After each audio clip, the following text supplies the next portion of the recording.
Era el verano de 1985 y por ello en aquella ocasión fuimos de vacaciones a un lugar llamado Laguna Meles. Nos habían contado que era un lugar muy bonito para vacacionar. En este viaje fuimos Luisa, Miguel, Magda, Rey y yo.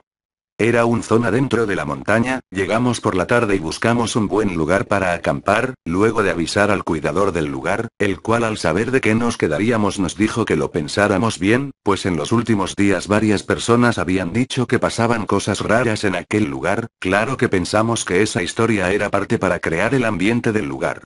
Luego de acomodarnos en uno de los bungalows nos dirigimos a nadar. Todos íbamos hablando y gastando bromas, hasta que Luisa dijo: ¿No les parece que todo está muy silencioso a pesar de ser vacaciones? Rey le contestó que posiblemente era porque llegar a ese lugar costaba un poco, por el camino poco accesible o bien muchos vacacionistas habían elegido otro lugar.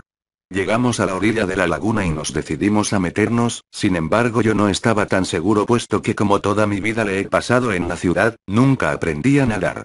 Sin embargo todos me animaron a que introdujera el agua. Empezaba a anochecer y nosotros seguíamos en la laguna cuando escuchamos unos gritos cercanos a donde nos encontrábamos. Al principio no entendimos qué pretendían decir. Nos acercamos a la orilla y entonces oímos que decían: salgan de ahí y vayan a casa, vamos, ya es tarde, salgan, salgan. Salimos del agua y nos acercamos a quien gritaba, que era nada menos que el cuidador del lugar. Al preguntarle por qué era su desesperación, nos dijo inicialmente que no era permitido estar en la laguna durante la noche, cosa que nosotros no le creímos del todo, y le volvimos a preguntar por qué su insistencia. Entonces nos dijo que el guardián anterior del parque había renunciado porque había encontrado unos cadáveres a la orilla de la laguna no muy lejos donde nos encontramos, con señales de haber sido torturados, o mejor dicho como que se los hubieran querido comer pues les faltaban varias partes. Por eso es que ya casi nadie iba y muchos menos se quedaba en ese lugar.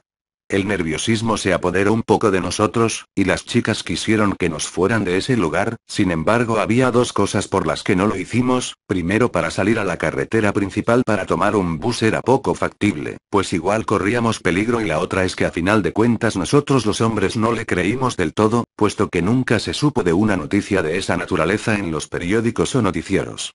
El guardián se retiró, dijo que iba a ver a otro grupo que también había acampado. Esa fue la excusa perfecta para tranquilizar a las chicas. Nos dirigimos a nuestro bungalow, preparamos una fogata enfrente del mismo y nos dispusimos comer y beber algo. Luego de unas bebidas embriagantes ya se nos había olvidado lo que no contó el guardián. Miguel y Magda decidieron dar un paseo. Antes que se apagara del todo la fogata el resto decidimos entrar a dormir. Luego de un par de horas Luisa me despertó, diciendo que nuestros amigos no habían regresado.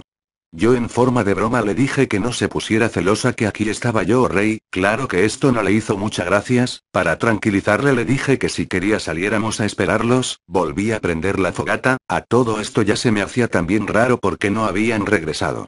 Ya pasaba de medianoche cuando decidimos ir a buscarlos. Desperté a Rey y los tres comenzamos a caminar por la senda que nuestros amigos habían tomado. Gritábamos sus nombres pero no respondían. Yo tenía la sensación que algo o alguien nos estaba observando entre los árboles. Cuando llegamos a la orilla de la laguna vimos una forma flotando. Cuando nos acercamos casi nos morimos del susto. Era Miguel. Luisa comenzó a gritar y Rey entró al agua para tratar de sacarlo. Yo no lo hice, pues como sabía nadar, no iba a ayudar de mucho. Sin embargo, cuando Rey se acercó a Miguel algo lo jaló bajo del agua. Él comenzó a patalear y menear los brazos. Nosotros solo gritábamos hasta que Rey desapareció.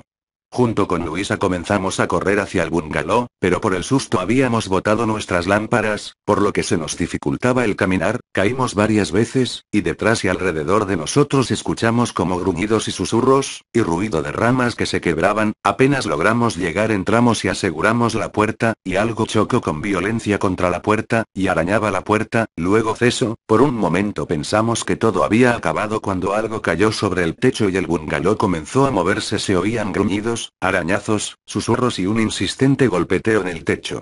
Luego todo quedó en silencio a no ser por el golpeteo del techo y duró casi el resto de la madrugada. Cuando al fin cesó, Luisa y yo decidimos salir, puesto que ya estaba amaneciendo. Salimos corriendo hacia la entrada buscando al guardián. Cuando llegamos le contamos de lo ocurrido y este llamó a la policía del lugar. A nosotros nos trasladaron a un rústico puesto de salud, pues estábamos en estado de shock. Luego de recuperarnos nos pidieron que declaramos y nosotros les contamos lo que habíamos vivido. Al preguntar por nuestra amiga Magda, uno de los policías dijo: ¿recuerdan ese golpeteo que oían en el techo? Era ella que se había trepado ahí tratando de escapar, golpeaba para que la dejaran entrar. Yo pregunté por qué no había gritado o dicho nuestros nombres, y el agente respondió que no lo había podido hacer puesto que le habían arrancado la lengua y parte de los labios. Y que posteriormente había muerto de un paro cardíaco posiblemente por el frío o el miedo. Nunca supimos qué o quién nos atacó. La policía cerró el caso diciendo que fue un psicópata que se había escapado de un psiquiátrico, y que harían lo posible por atraparlo. Nunca acepté la teoría del psicópata, por varias razones. Primero, por estado en que encontraron los cuerpos de Miguel y Rey, a ambos les habían comido el estómago y tenían arañazos en todo el cuerpo y entre sus dedos encontraron un pelambre extraño, además de un fuerte olor nauseabundo impregnado en ellos. Y además los gruñidos y demás ruidos que oímos aquella noche, no eran de humano o de algún animal conocido, y por último si hubiera sido un animal cómo había podido mover el bungalow. Aunque lo que nos ocurrió nunca fue dado a conocer, poco tiempo después la laguna cerró, y hasta el día de hoy de vez en cuando aparecen cuerpos destrozados que los lugareños toman como víctimas del psicópata que se esconde entre los alrededores de la laguna, aunque el único que estuvo de acuerdo con nosotros que los que nos atacó no era humano, fue el guardián del lugar, pues después de lo ocurrido, nos confesó que algunas veces, en la orilla de la laguna había alcanzado a ver una silueta que nada tenía que ver con un hombre o animal conocido, es más él le llamaba el gualó o demonio acuático.